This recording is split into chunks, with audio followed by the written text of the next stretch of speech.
Can I help you? I'd like to see the man in charge. He's in here.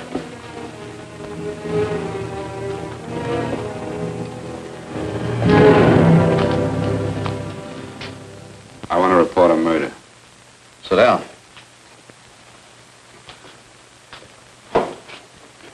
Where was this murder committed? San Francisco, last night. Who was murdered? I was.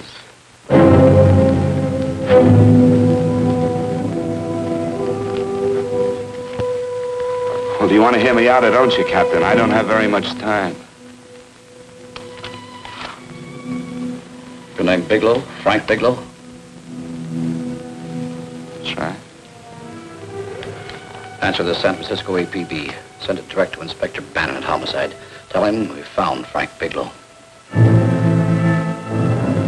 Go ahead, Mr. Bigelow. Well, this involves some other people, Captain. A number of other people. You tell it any way you like. I live in a little town called Banning out on the desert. It's on the way to Palm Springs. I have a small business there. Paula? Yes, Mr. Bigelow. Give me a copy of Miss Hollis's 48 tax return, will you? Oh, you better get the 47, too. Yes, Mr. Bigelow. I don't think we took any depreciation on that new equipment last year. No, we didn't. I remember you said we could include it all this year. Sure we can. Hey, Frank. Yeah, well. Peterson says he wants a financial statement before he can give me my loan. Hello, Kitty. I will. Well, I'm leaving for San Francisco today, but I'll be back in about a week. I'll take care of it for you then. Sure is a scorcher, isn't it? Well, I've seen him worse. Well, have a nice time, Frank. Yeah, thanks, Will. Paula, why don't you come down to the place and let me give you another permanent? Makes your hair so much easier to manage in all this heat. I can't afford it right now. Maybe next month. Yeah, here it is. No, we didn't take it. Well, we can do it this year.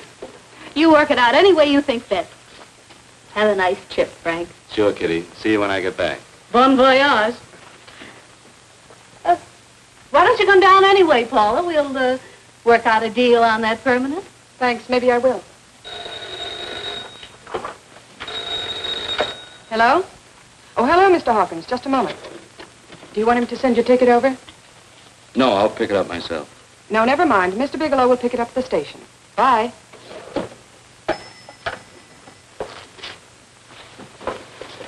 I want to go with you, Frank. Now, Paul, I'm just going on a little vacation. You know that? You want to go without me, don't you? Be gone just a week. And I suppose you've just made up your mind to take this little vacation at 9 o'clock this morning? No, Paul, I meant to tell you about it a few days ago. I guess I forgot. Oh, you forgot. Paula, don't be like that. Don't be like what? You just drop a little announcement that you're going away. Not tomorrow or next week or next month, but today. No explanations, nothing. And I'm supposed to swallow the excuse that you need a little vacation. I just want to get away from town for a few days, that's all. Get away from this town or get away from me. Oh, Paula, please try to understand. How can you ask me to understand anything like this? No, I'm sorry, but I don't understand. Go to San Francisco, but don't expect me to be waiting for you when you get back.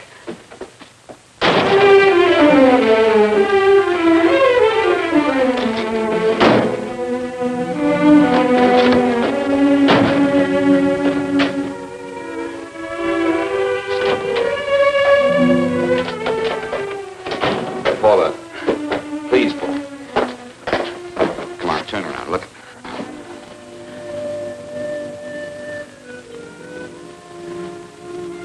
Come here. Why do you do this to me, Frank? Why can't you be honest with me? As honest as I am with you? Do you have to go? I have to go, Paula. I know what I'm doing. All right, go. Go anywhere you like. You can go to blazes for all I care. Paula. Paula. Yes, I know I'm being foolish. Come here.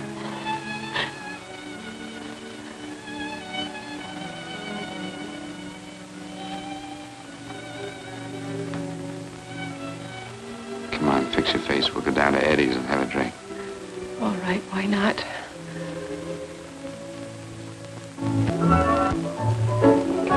Hi, Paula. Hi, Eddie. Give us a couple of cold beers, will you? Coming up. Hi. Come on.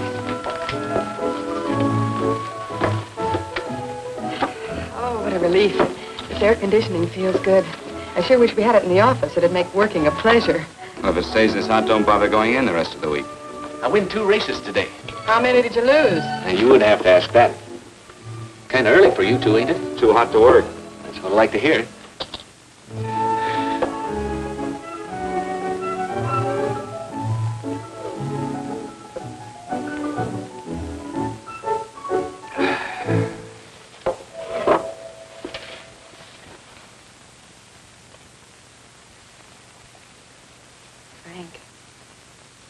You'll take me with you, won't you? You will, won't you? Or am I crowding you? What do you mean, crowding me? Maybe you do need this week away alone. Maybe we both do. I know what's going on inside of you, Frank. You're just like any other man, only a little more so. You have a feeling of being trapped, hemmed in, and you don't know whether or not you like it. Look, Paula, I'm going to be honest with you. I care too much for you not to be honest with you. I'm as much concerned for your happiness as I am for my own. I know you've had one bad experience, Frank. I know all about it. But you don't know what it can do to two people, Paula. And the woman always gets hurt more than the man. I don't want you to get hurt, darling. More than anything in the world, I don't want you to get hurt.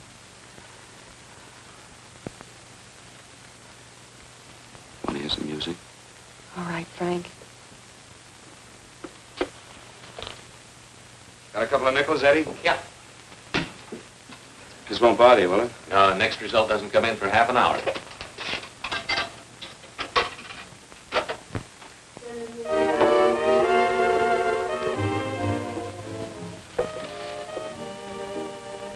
I thought that by now we'd be married. No, I'm not going to crowd you anymore, Frank. Go to San Francisco. I don't like it, but I'm convinced that you must go. I want you to be very sure, Frank. If it's right, and I believe it is, we'll have something really wonderful together. If it isn't, we should both know it as soon as possible.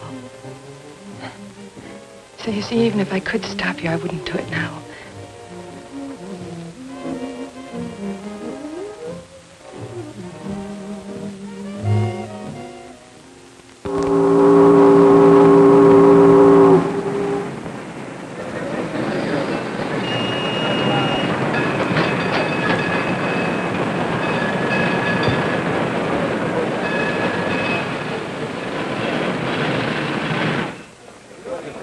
Yes, sir. My name is Bigelow. I have a reservation. Yes, sir.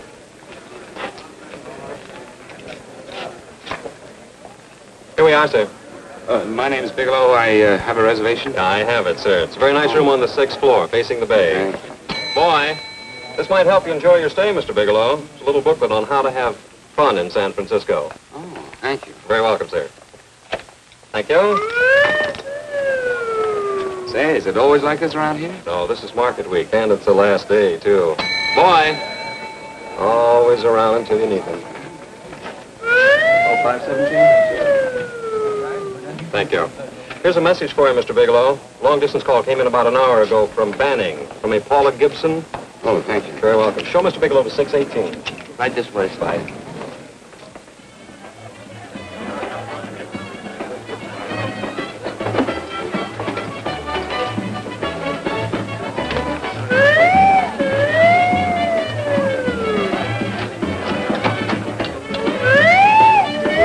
Mr. Bigelow.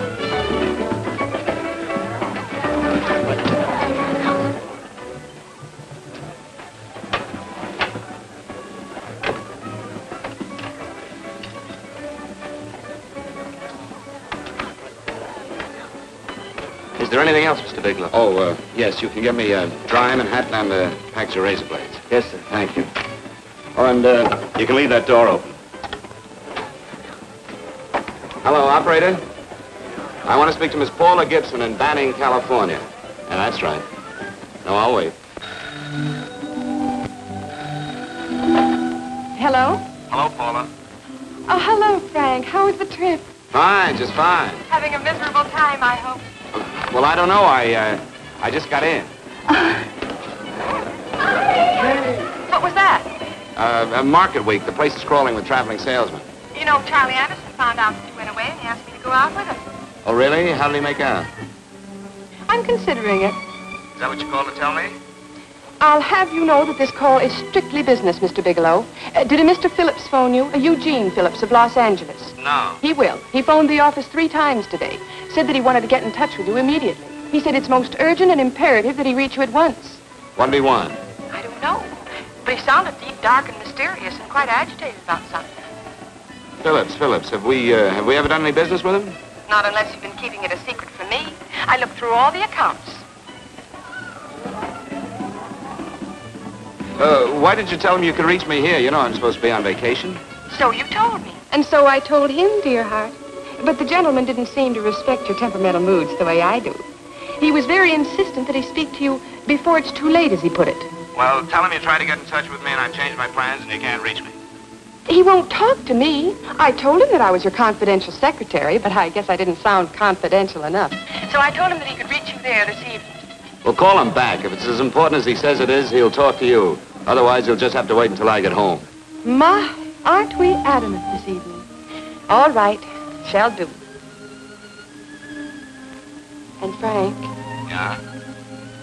I don't quite know how to say this. Say what? Well, what I want to say is that there's nothing you can do that you ever have to feel guilty about. Oh. Sure. Thanks, Paula. I'll call you tomorrow. Right.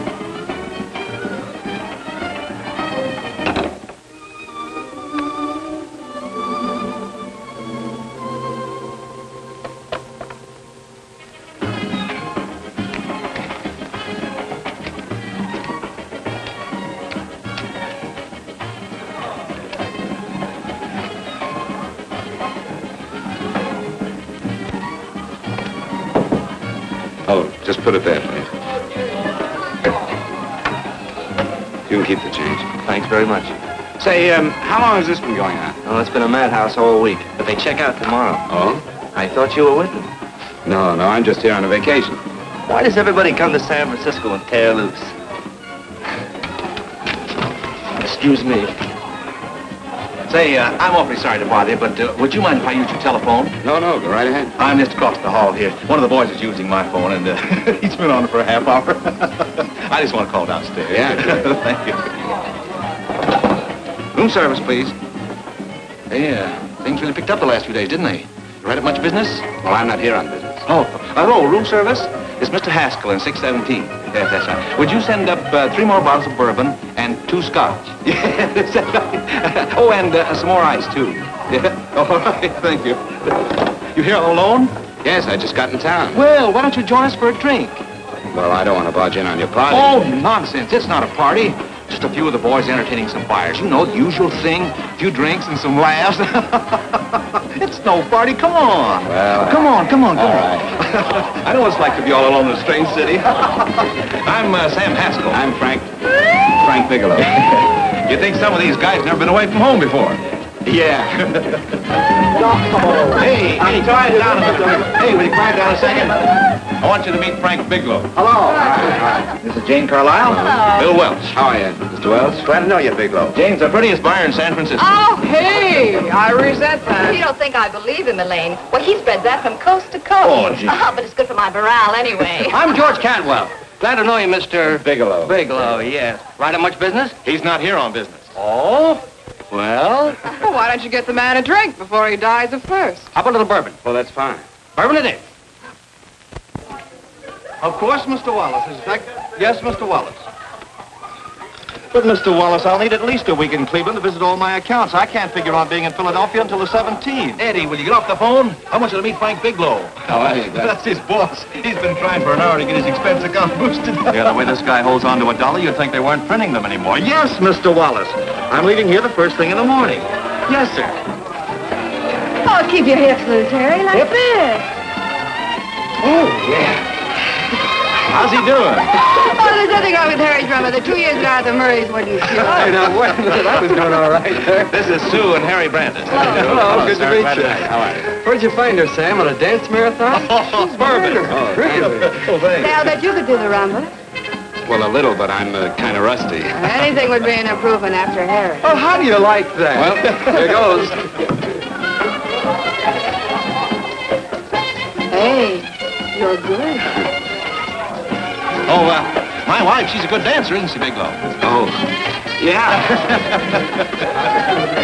Fellas, I thought you were going to show us a good time tonight. Is this doing the town? That's right. We practically bankrupt our stores to buy everything you've got. Then you keep us in this hotel room. I agree. This is my last night to howl before I go back to being a dutiful housewife. Well, it looks like we're stuck, boys. This is where we blow all our commissions in one night. And you're coming with us, Bigelow. Oh, no, thanks. You run along. I've got to get unpacked and have dinner. Oh, no, you're not going to get away from me. Now that I found a man who can dance, I'm going to hang on to him.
Place you got here. Wait till we hit the pitch in about an hour. That's when they really go out of their minds.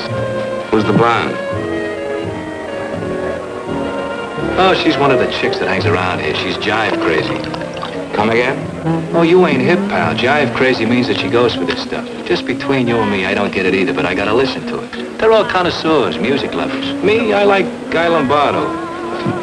What's the matter with him? Oh, he's flipped. The music's driving him crazy. Come down, Jack. Oh, don't buy me, man. I'm being light. Is the blonde alone? Oh, sure, society. She always comes in alone. Drives a big convertible, wears a mink coat, but knows everybody. But she always comes in alone. Thank you. I wanted to kiss you. I tried to... Give me another blast, Leo. What's your story, Jeannie? Easy.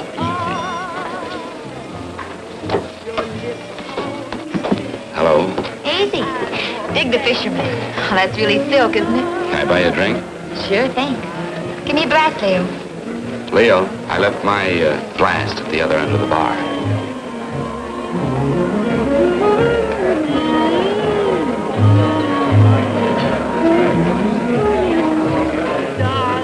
My name is Jeannie. What's yours? Frank? I've never seen you here before, Frank. Well, I've never been here before.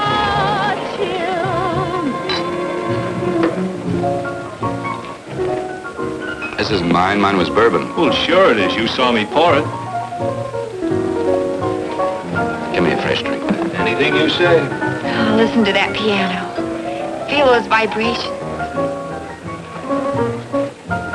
You don't get your kicks out of this, do you? I can live without it. Why do you stay here? I don't know. I bet I know. You're lonely in a big city. Oh, you don't have to go into a routine with me. I like good company, too.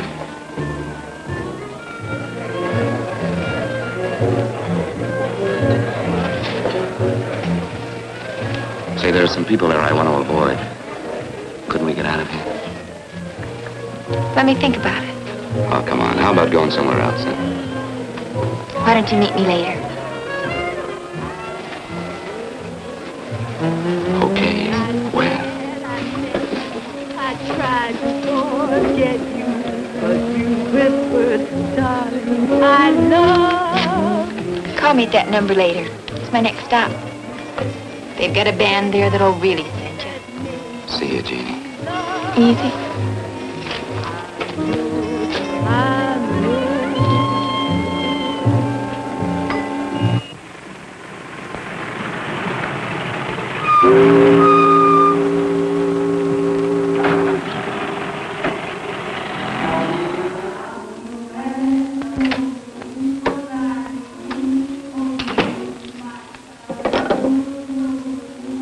Never mind, operator.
Room service, please.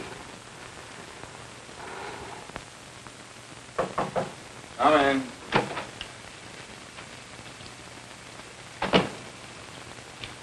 Be right with you, waiter. Yes, sir. Rest well, sir? Yeah, sure. May I? Go ahead. It's on there for you. Thank you, sir. Would you like anything else? Well, thank you, that's all. Waiter. Yes, sir. Take this away. Is there anything wrong, sir? No, just take it away. I don't even want to look at it. Are you all right, sir? Yeah, sure. All right, I just had too big a night, I guess, that's all. Need some fresh air. Of course. Thank you, sir.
Lungs in good condition.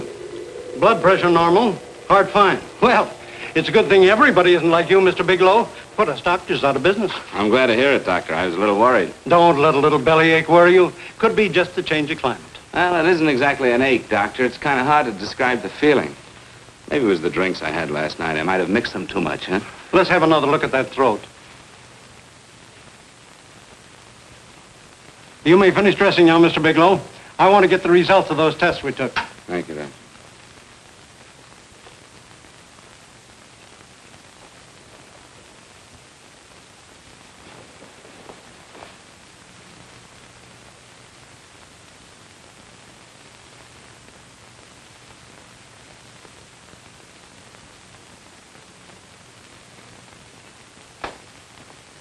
Mr. Bigelow, this is Dr. Schaefer. Hello, Doctor. How are you? Sit down, Mr. Bigelow. According to the information you gave Miss Wilson, you're not married, Mr. Bigelow. That's right. Do you have any relatives, family, anyone in San Francisco? No, no one. I don't know a soul in San Francisco. Where is your home? What is this, Doctor? Why all the questions? You're a very sick man, Mr. Bigelow. Sick? But you told me I was in good shape. Yes, I know.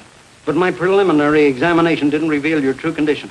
You sound as if it's pretty serious, Doctor. It's extremely serious. I want you to understand that we wouldn't tell you something like this unless we were absolutely certain. Well, of course, of course. You must steel yourself for a shock, Mr. Bigelow. Well, go on, Doctor. What is it you're trying to tell me? Our tests reveal the presence in your body of a luminous toxic matter. What is that exactly? A poison that attacks the vital organs. Poison? We have no alternative but to tell you this. Your system has already absorbed sufficient toxin to prove fatal. I wish there was something that we could do. What do you mean, wish? You mean there's nothing? There is nothing anyone can do.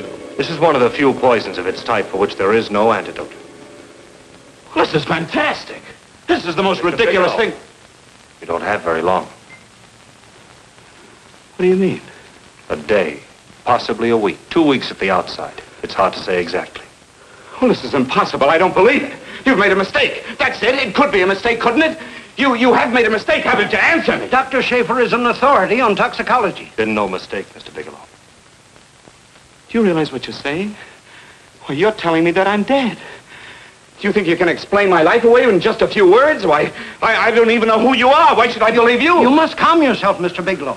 We want to offer you every assistance that we... Assistance? Who wants your assistance? Who wants anything from you? You're nothing but a couple of phonies. Why, I think you're crazy. That's it. You're crazy. The both of you. You're crazy.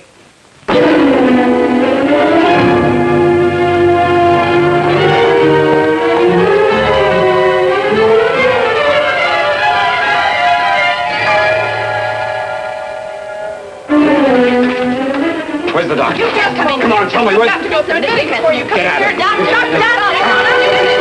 What's the trouble here? What's the matter with you? Doctor, I want you to examine me for luminous poison. Come right in here.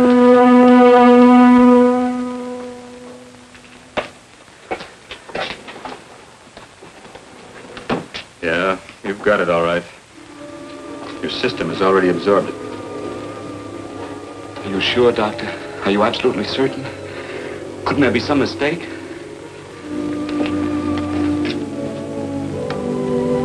There it is. Toxin is actually luminous in the dark. Now there's no doubt about it, Bigelow. I don't feel sick. My stomach is just a little bit upset. Maybe it's not as bad as you think, Doctor. That's characteristic. With a heavy jolt, you go suddenly in a matter of hours. But if the stuff is taken in a lesser degree, you last a while, and then...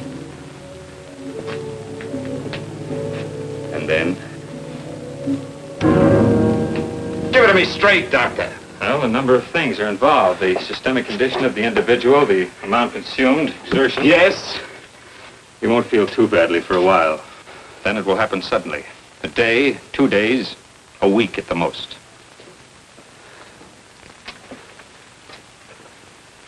A day. 2 days. There's nothing that can be done now. If it had been caught in time, your stomach could have been washed out. But you've had it in you for some time now. For at least 12 hours, haven't you, Bigelow? I don't know. You don't know? No. Don't you know how you got it? No. This is no accident. Somebody knew how to handle that stuff. That wax is tasteless and odorless. The amount of alcohol in your body, you must have got it in liquor. I was drinking last night.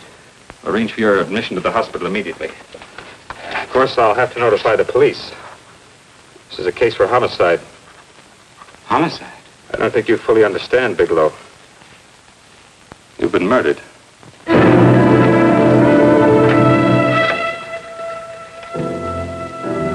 Get me police headquarters, please. Homicide Bureau.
Open up. Open this door, I tell you. Open it up or I'll break it down. Where are those men? Where are those men who were here last night? I don't know. There are no men here. Please go away. Don't lie to me. Where are they? Mister, this lady just checked in. Those men aren't here no longer. They checked out the hotel early this morning. Checked out? Please go away. I'm sorry. I'm terribly sorry.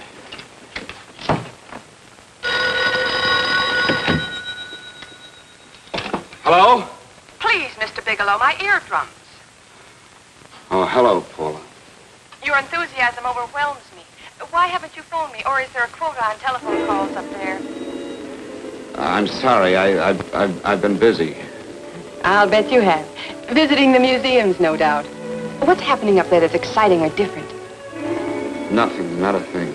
I'll bet you miss me, but you're too stubborn to admit it. Sure, sure. You know, if you'd like me to come up, I can pack a toothbrush and leave right away. No! Well, you don't have to snap my head off. You could at least make a pretense of missing me. I'm sorry, Paula. Of course I miss you. Listen, Paula, Paula, it's just that I don't feel like talking now. I'll call you later. Don't strain yourself. You phone me sometime when you feel more like talking. Oh, by the way, I called that Mr. Philips back. Philips? Yes, you know, the man that tried to reach you. Well, I'm afraid you'll never know why it was so important that he speak to you. His office said he died yesterday. Frank, are you there? Did you hear me? Died? When? Yesterday. So you won't have to bother your little head about him anymore. You can just go ahead and have fun. Paula, what did he die from? Do you know? I suppose he died from whatever people usually die from. Well, didn't they tell you? Don't you know? What are you getting so excited about? You said you didn't even know the man. Listen, where's his office located? What difference does it make? You can't talk to him now. I told you the man's dead. Paula, will you stop talking so much and tell me where his office is? All right. It's the Philips Importing and Exporting Company, Bradbury Building, Los Angeles. Bradbury Building, Los Angeles. That's right. Say, this is really a switch. Listen, if you want to reach me, I'll be in Los Angeles. Are you out of your mind? I'm sorry, Paula. I've got to hurry. Wait a minute. Where in Los Angeles? The Allison Hotel. Goodbye, Paula.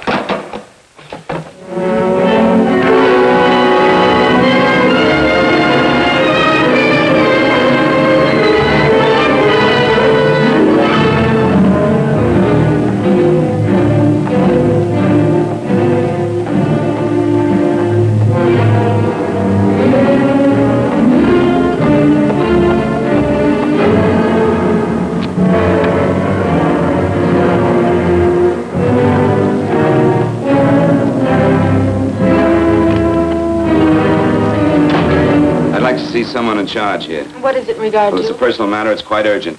Perhaps Mr. Halliday can help you. Who's he? He's our controller. Your name, please? Bigelow. Mr. Bigelow to see you. Send him in. Go right in, please. That door.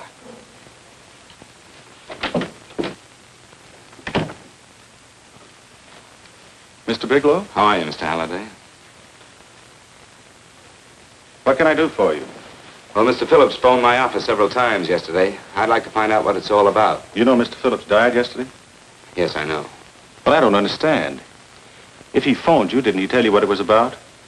Well, he didn't speak to me. I wasn't in my office at the time, and he wouldn't tell my secretary. Well, I'm afraid I can't be of much help, Mr. Bigelow. I've no idea why Mr. Phillips tried to reach you. I'm sorry you had to make the trip for nothing. How do you know I made a trip? I didn't say anything about making a trip. I merely said he phoned my office. My office could be here in Los Angeles. Miss Foster. Yes? Didn't you mention something yesterday about Mr. Phillips speaking with Mr. Bigelow in San Francisco? I said that he had phoned Mr. Bigelow's office in Banning, but that Mr. Bigelow was staying at the St. Francis Hotel in San Francisco. I'm sorry you misunderstood me. Do you know why Mr. Phillips called? No, I don't. All right, thank you, Miss Foster. You can understand that we've been somewhat upset around here. Now, if you don't mind,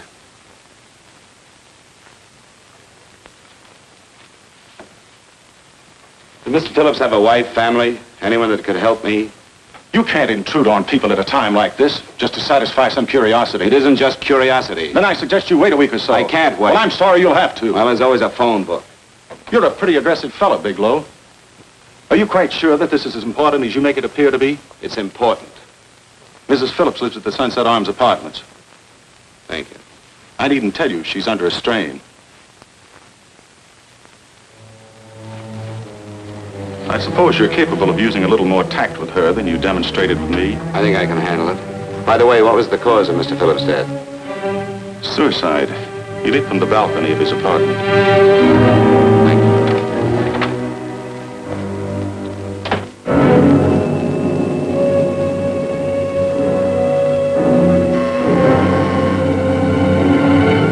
Come in, Mr. Bigelow.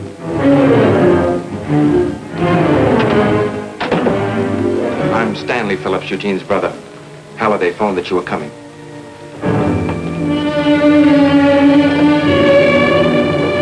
This is my sister-in-law, Mrs. Phillips. I'll try to make this as brief as possible, Mrs. Phillips. I'm afraid I can't be of any help to you, Mr. Bigelow. I haven't the slightest idea why my husband wanted to speak to you. I guess Halliday covered just about everything. Did your husband ever mention anything about me, Mrs. Phillips? Anything at all? No. I can't recall Eugene ever having mentioned your name.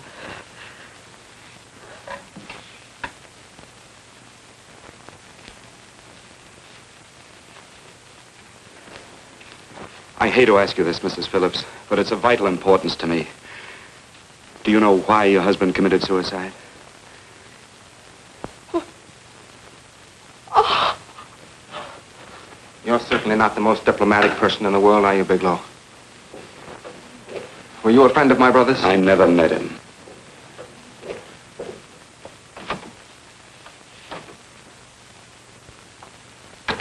My brother was in a jam, a pretty bad jam. He was arrested 2 days ago. He sold some iridium to a dealer by the name of Majak. It's a very rare metal, very costly.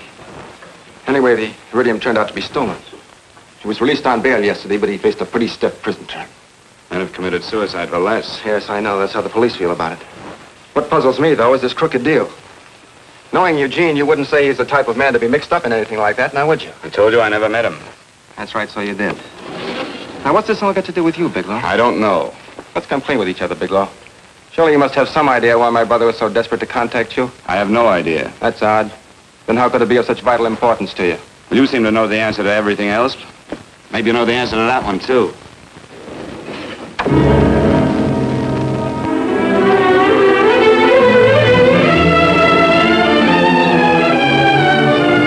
There's a message here for you to call operator 82 at Banning. Oh, thank you. Show Mr. Bigelow to room 821. Say, would you have the operator put this call through to my room right away? I'll take it up there. Thank you. Hello, operator. Here, I'll call you if I need anything. Thank you, sir. Hello, Paula? Well, Sinbad, I'd just about given you up for lost. Do you mind telling me just why you rushed down to Los Angeles? I can't explain it to you just now, Paula. I just can't explain it. What's going on, Frank? You don't even sound like yourself. Well, I'm just a little tired, Paula, that's all. But I miss you. Oh, Frank. I can't tell you how good it is to hear you say that. And here I was worrying that I'd lost my charm. When are you coming home, Frank? Soon, Paula. I'll be home soon. I'll go right out and get myself a permanent so I'll be pretty when you see me. Hey, guess what? I found that Phillips name in your notarial ledger. Notarial ledger? Yes, of all places. I remember now I made the entry myself. You had notarized a paper one morning before I came to work. What kind of paper was it? A bill of sale for a George Reynolds made out to Eugene Philips of Los Angeles. So you see, I was right. We hadn't done any business with Phillips, only indirectly. What was the bill of sale for? A shipment of iridium, whatever that is. Iridium?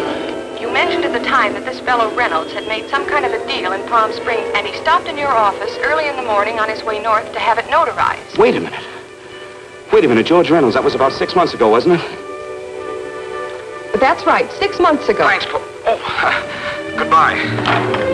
Goodbye. Hello, operator. Get that number back for me.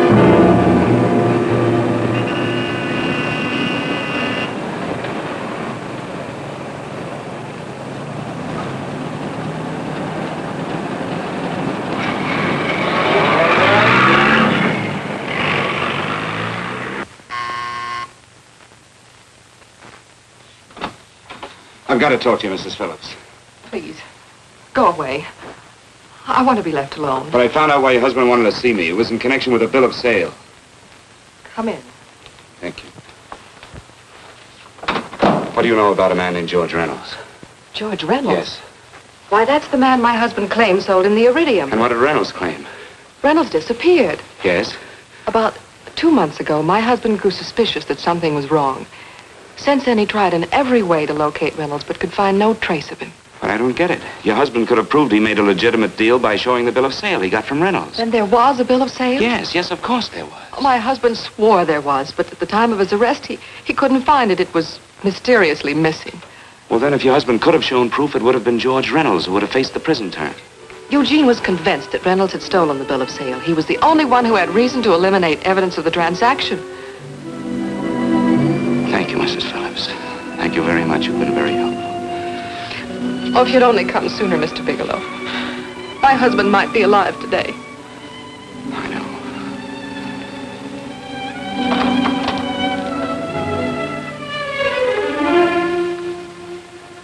The only thing that puzzles me, Miss Phillips, is that you haven't asked how I knew there was a bill of sale.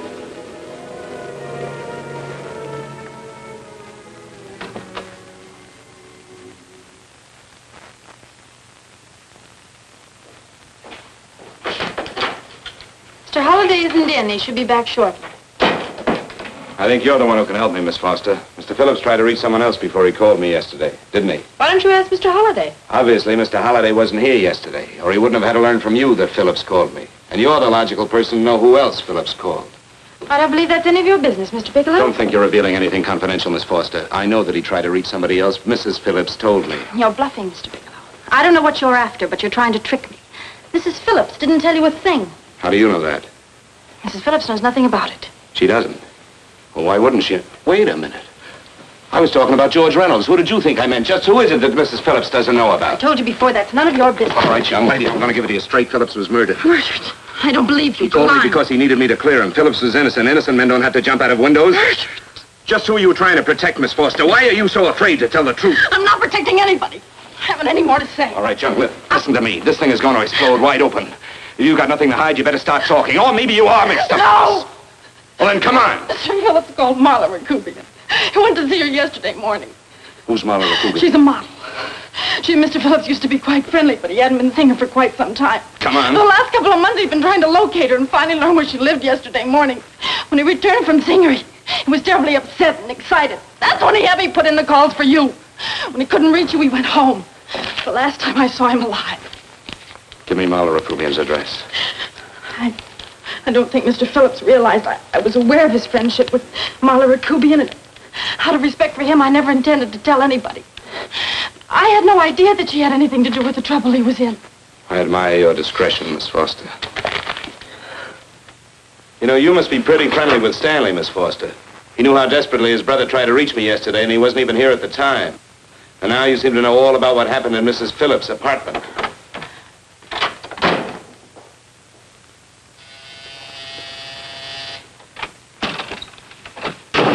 Miss Rakubian? Yes?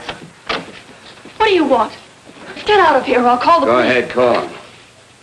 Oh, go ahead, call him. Going on a trip, huh? Yes, going away for the weekend. Sailing for Buenos Aires tomorrow, some weekend. I'll send you a postcard. Now get out of here. Who are you going with, George Reynolds? Never heard of him. I suppose you've never heard of Eugene Philips either. Just who are you? What do you want? Never mind who I am. Where's Reynolds? I told you I don't know him. Now will you get out of here and leave me alone?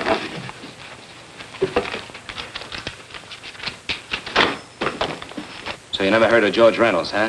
And don't try to tell me that this isn't him because I've seen him. If you think you can scare me, you're crazy. Look, I know that Phillips came here yesterday. And right after he left, he was pushed out of a 6-story window. Pushed? Phillips committed suicide. Your playmate Reynolds murdered Phillips. Then he went up to San Francisco to get me. Because I knew about a certain bill of sale. I don't know what you're talking about. You're in this right up to your pretty little neck. I'm not mixed up in anything. Get your hands up. Drop that picture on the couch. Turn around. Don't get any ideas because I'm not afraid to use this. Give me your wallet.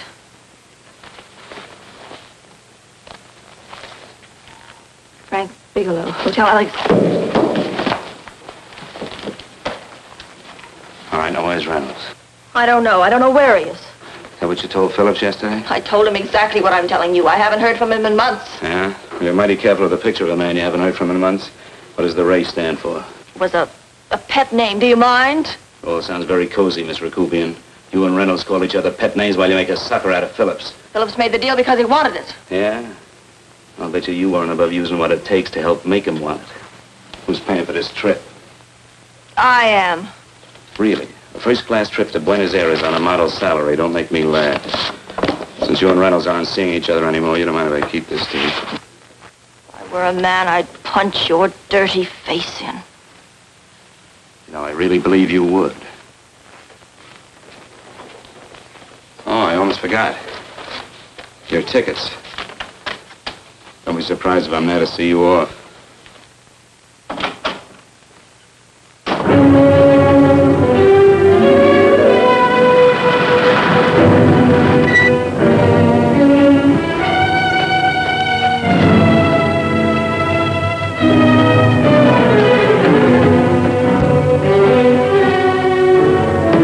Angelo. Angelo! Oh, Angelo. Do you remember taking this picture of George Reynolds? I take so many pictures, I can't remember them all. This gentleman is a friend of his and would like his address. We have no card on him. I don't think we ought to do that. He's willing to pay $20 for it. That's the paper we used last year. Of course, you understand, we usually don't give out the information about our clients. I know, you're a couple of high-class fellas. Thank you. Revealing anything confidential is against the ethics of our establishment. That's right. Honesty is the best policy. Of course. But in your case, inasmuch as you're a personal friend of Mr. Reynolds... Thanks. I knew you'd come through. Got it. Here it is. We don't have his address. He must have called for the picture. But he couldn't have been a very good friend of yours, mister. Because his name is not George Reynolds. It isn't? Well, what is it? It's a... Huh? Oh. Yeah. It's Raymond Rakubian. Rakubian? What's so unusual about that? The picture's signed Ray, isn't it? Yeah. Yeah.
Your lips cold and tender, then I thought that maybe love.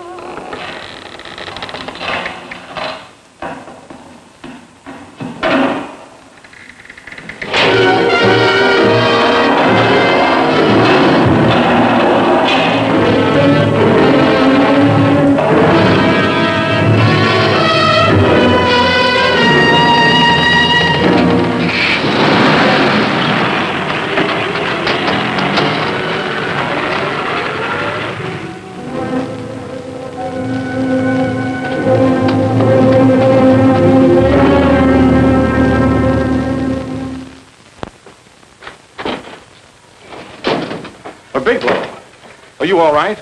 Can I get you anything? No, thanks. Do you know this man? No? No, I don't think so. Are you sure you've never seen him? I'm quite sure. Does the name Raymond Rakubian mean anything to you?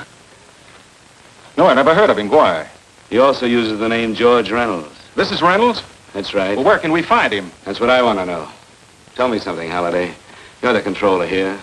How come you didn't know about that bill of sale? Phillips made that deal before I came to work here. Yeah, but you still keep records, don't you? For some reason, which is none of my business, Phillips preferred to keep that among his personal papers. Now, does that answer your question? You came in here today asking for some information that you needed, and I tried to be as cooperative as I could. But now you're beginning to annoy me. So get out before I throw you out.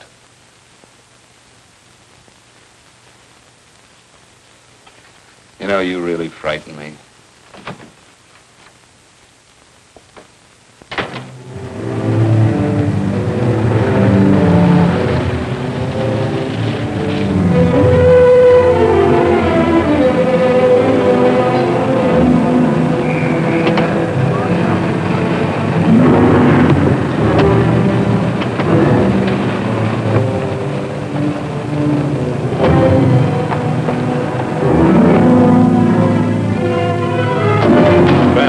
time you showed up, Bigelow. Go ahead, Dave.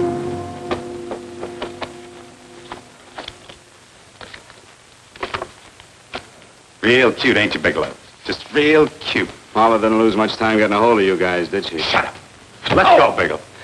Look at him. He can't take it. Soft in the belly. You do that again and I'll kick your face.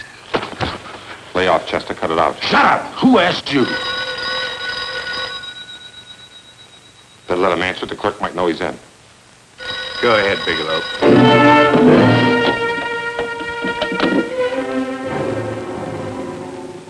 Hello? Frank. Frank, why did you hang up on me? I've been trying to get you for hours. I'm sorry, Paula. I was in a hurry. Well, don't be in such a hurry this time. You didn't give me a chance to finish what I had to say. Something. I wanted to tell you that McGowan was in hollering his head off because you didn't go over the books. Tell McGowan to get another auditor. Sure. Sure, I'll just do that little thing, and who's the best paying account we've got? Do as I tell you, Paula. Frank, are you drunk? Paula, how much we got in the bank? About $2,200. Draw it out tomorrow. Sure.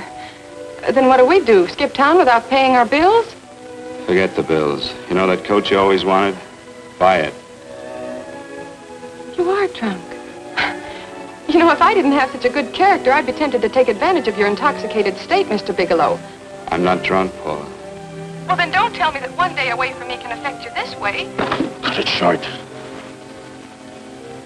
Paula, Yes? I'm sorry I left you. I never realized how much I love you. But I know it now. Oh, Frank, darling, I love you too so very much. Please come home. I miss you terribly. I said cut it short. I'd just love to let you have it, Bigelow. Let's go, Chester. This guy's kept us waiting long enough now. Walk in front of me, Bigelow. And keep your mouth shut. If you so much as look cross-eyed at anybody, I'll blow the back of your skull out.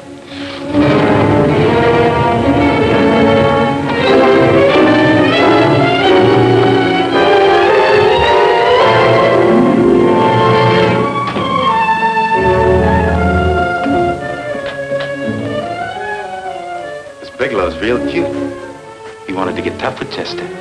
He don't know Chester. Did you get the picture? Don't I always get what Mr. Majak sends me after? Majak? That's right. I'm the dealer who bought the iridium from Phillips. I get it. You have Rakubian unload stolen stuff on Phillips with the help of Marla here, and then you buy it back from him. Oh, you certainly made a sucker out of Phillips. What is it, Mr. Bigelow? Exactly what is on your mind? I'm looking for Raymond Rakubian. What? Well, now, Marla here has told you everything else. I'm sure she must have told you that, too. You don't expect me to believe this conversation. So, what is on your mind? I mean, underneath.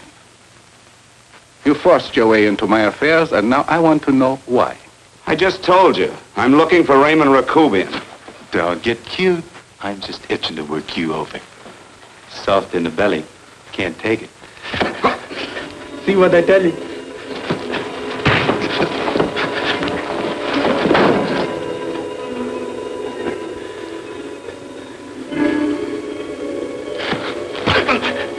Can't do that to Chester.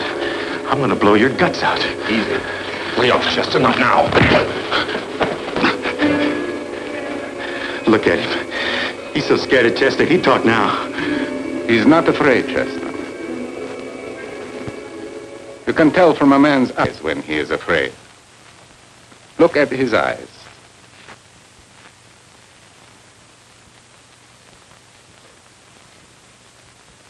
Oh!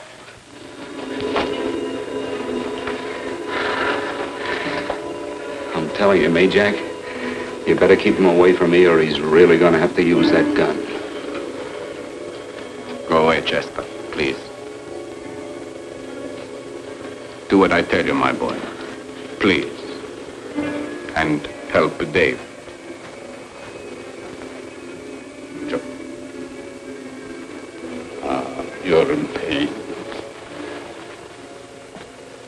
He's an unfortunate boy.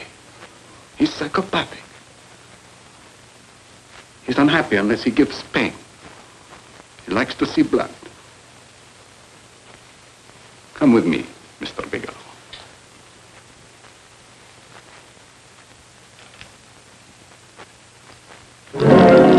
Raymond Rakubian was my nephew. He could not possibly have tried to kill you. He's been dead 5 months.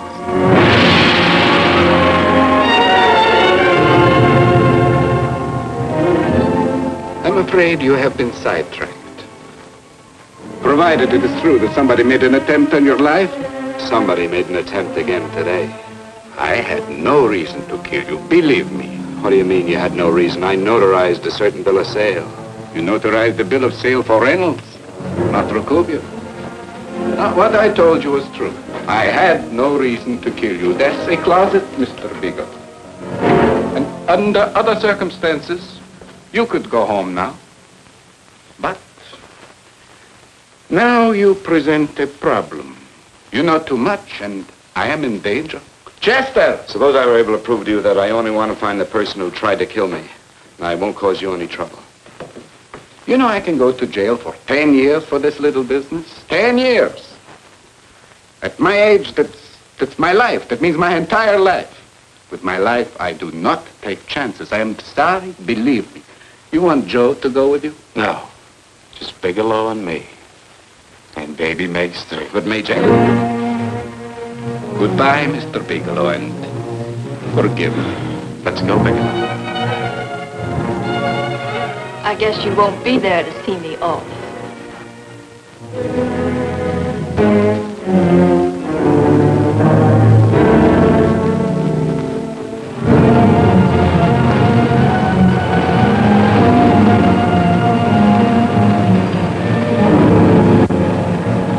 You tried to make a boob out of me in front of Mayjack. You shouldn't have done that, Bigelow. I don't like that. I'm going to enjoy this, Bigelow. I've done jobs like this before. I knocked off guys I could like. But I don't like you, Bigelow. I never liked that puss of yours from the minute I seen it. Yeah. I'm going to enjoy this.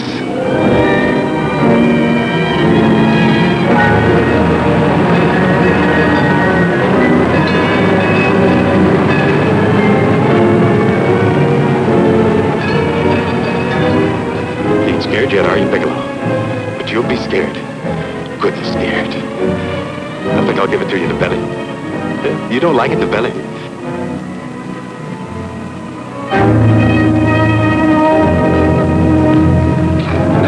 Good. Try it. I'd just love you to try it, Bigelow. Why don't you try it? Go ahead.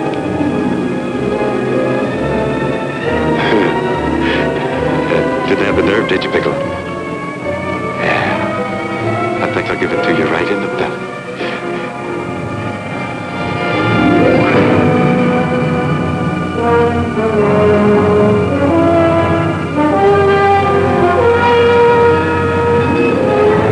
It takes longer when you get it in the belly. It's nice and slow. That's the way I want to see you go, Bigelow. Nice and slow.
I'm all right, Paula, but what are you doing here? How did you get here? Freddie Ross threw me down. I had to come. I had to see you. You shouldn't have come, Paula. You shouldn't have. What is it, Frank? You're in some kind of trouble. I know it. Look at you. You're a sight. Your clothes look as if you've slept in them. Are you ill? You are. You're feverish. I'm all right, Paula, and I'm not in any trouble, believe me. You're lying, Frank. Right after I spoke to you, I got a phone call from the San Francisco police. They asked if I knew where you were. You didn't tell them anything, did you? Of course not. It was the homicide detective that called. What is it, Frank? If you're in any kind of trouble, you certainly can trust me. Look, I'm not in any trouble with the police, Paula, believe me. But you can't stay here. You've got to go back to Banning right away. No, I won't go, Frank. I won't. I'm staying here with you. Paula, it's better that you go back, believe me. Why? What's this all about? What have you got to do with this Phillips and Reynolds? Phillips was murdered. What could that possibly have to do with you? All you did was notarize a paper. You've notarized hundreds of papers. I know. All I did was notarize one little paper out of hundreds. Frank, you frighten me. You don't even act like yourself. I know that you're in trouble, that something is wrong, that you're in serious trouble. You frighten me, Frank. Oh, don't be frightened, Paula. Don't ever be frightened of anything again. Will you promise me that? I love you so much, darling. More than you seem able to understand. Oh. I never really knew happiness until I loved you. Sometimes when I used to be afraid that you weren't sure how you felt, I tried to hold back, but I couldn't. Losing you would have meant losing everything. There would have been nothing left. Don't, Paula, don't. Now I'm afraid again. Somehow I feel that I'm going to lose you, but there's nothing I can do about it. I feel so helpless. You're leaving me out of something. Tell me, Frank, what is it? Give me a chance to fight back. Just give me a chance, please. You do love me, don't you? Oh, yes, Paula, I love you. I never was more certain of anything in my life. I wasn't sure before. I was a little blind, I guess, but believe me, I'm sure now. Can you understand that, Paula? I understand. A man can be like that, Paula. Something has to happen. It can be a big thing or a little thing, but it can make him realize how much someone means to him, how much he really loves her. Oh, and I love you, Paula. More than I ever thought it possible to love anyone in the world, I love you. Then why won't you tell me about this trouble you're in? Why won't you try to let me help you? You can't help me, Paula. You don't want my help. Oh, Paula, there's nothing you can do. Will you believe me? So will you please go home, please? No, Frank. I won't go. I know you're in trouble. I can't leave you like this. All right, Paula, look, wait for me in the lobby of the hotel, and I'll be back for you soon, I promise. You promise? You're yes, sure? Paula, I promise. Is that a new outfit? Yes. Oh, it's beautiful.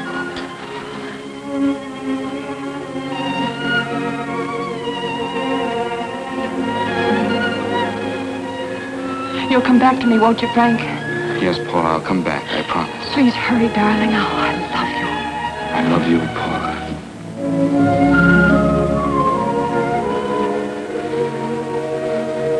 Goodbye, Paula.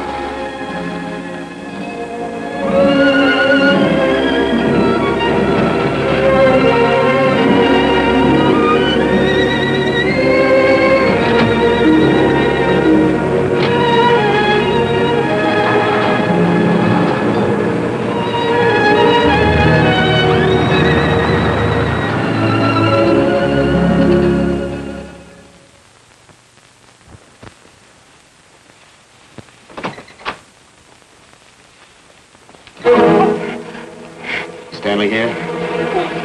You sure? All right, get in there. Now get Stanley on the phone. Tell him to come over here right away. Use any excuse you want. What are you going to do? What was Stanley going to do when he used me for a clay pigeon today? I don't know what you're talking about. Don't act innocent with me. I fell for that once. I don't know what you mean. I told you everything you wanted to know this morning. Yeah, you told me just enough so I'd get sidetracked and wouldn't know that Stanley was the one I was after. Stanley? Oh, no. You and Stanley have been together on this from the start. Now, come on, get on that phone and call him. Don't let him know I'm here. Bigelow.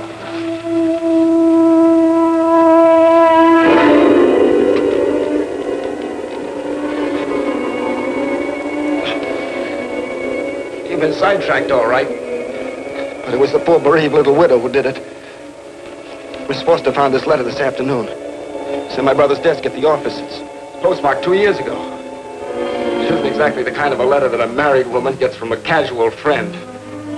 I'm sure my brother wasn't aware that they were so well acquainted when he hired Halliday. What's the matter with him? He hasn't felt right since dinner. Where did he have dinner? At Mrs. Phillips' apartment. Halliday was there, too, and Stanley confronted them with that letter. Did you have anything to drink? Yes, why? How long ago?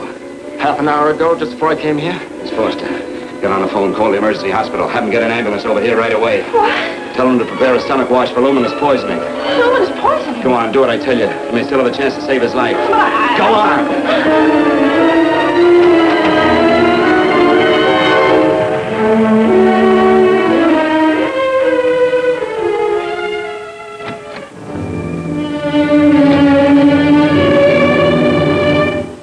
I found George Reynolds, Mrs. Phillips. He's been dead for 5 months. Then he didn't steal the bill of sale. No, he didn't. But you could have stolen it. How dare you? You knew who I was when I came here today. But you were surprised to see me alive, weren't you? But I'm not alive, Mrs. Phillips. Sure, I can stand here and talk to you. I can breathe and I can move. But I'm not alive. Because I did take that poison. And nothing can save me. What are you going to do? I kill you now, I have nothing to lose. No, you've got to listen to me. You've got to give me a chance. But I didn't have a chance. It was Halliday. Believe me, it was Halliday. He made me steal the bill of sale. He planned everything. What about this letter? Your husband knew about you and Halliday. He found it only yesterday. He accused Halliday. They fought, and Halliday pushed him over this balcony. And why me? Why did he want to kill me? Because you could have proved there was a bill of sale, that my husband had no reason to commit suicide. Halliday was desperate. After he killed my husband, he found out about the phone calls to you.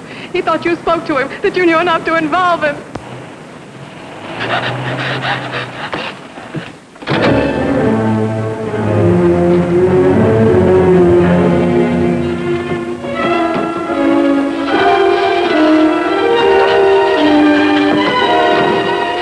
Where's Halliday? Where is he? He's in the office. This time you don't warn him.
let's break it up. Move along now. Let's get going. Come on.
All I did was notarize a bill of sale.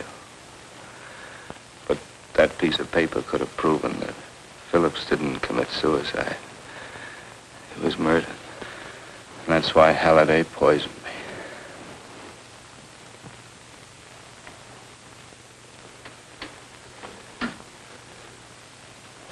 Would you?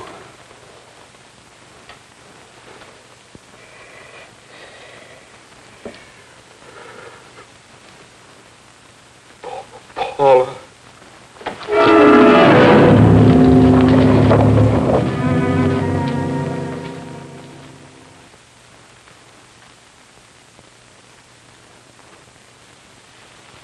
Call the morgue.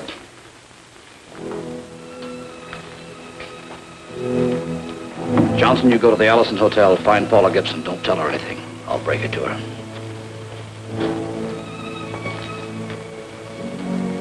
How shall I make out the report on him, Captain? Better make it dead on arrival.